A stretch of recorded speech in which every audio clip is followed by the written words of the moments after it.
আজকে তো আমরা বিএনপির বিরুদ্ধে মিথ্যে একটা কথাও বলছি বলে আমি জানি না।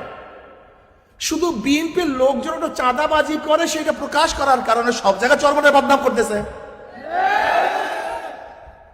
আমরা বলেছি বিএনপির লোকজন চাঁদাবাজি করে, এটা ভিড়ান, এটা ঠিক না।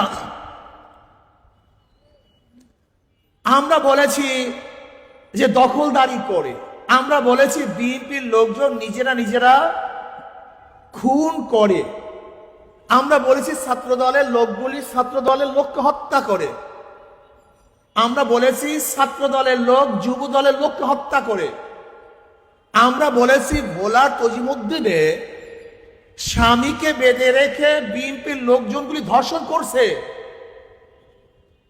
আমরা বলেছি বগুড়ায় এক বিএনপির লোক মেয়েকে প্রস্তাব দিয়েছে বিবাহ করার জন্য, বাবা রাজি না হওয়ার কারণে মেয়ের সামনে বাবাকে হত্যা করছে। আমরা বলেছি বিএনপির লোকজন চাঁদা না দেওয়ার কারণে যুবককে মার সামনের থেকে তুলে এনে হত্যা করছে। আমরা বলেছি বিএনপির লোকজনের চাঁদাবাজির খবর প্রকাশ করার কারণে সাংবাদিকের মাথা থেতলিয়ে দিয়েছে।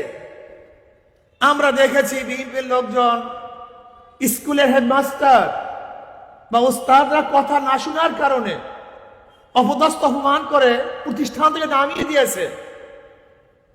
আমরা বলেছি যে দেখেন সাদা পাথরগুলি বিএনপির লোকজন সবাই কিনে খেয়ে ফেলছে। আচ্ছা বলেন তো একটা মিথ্যা কথা?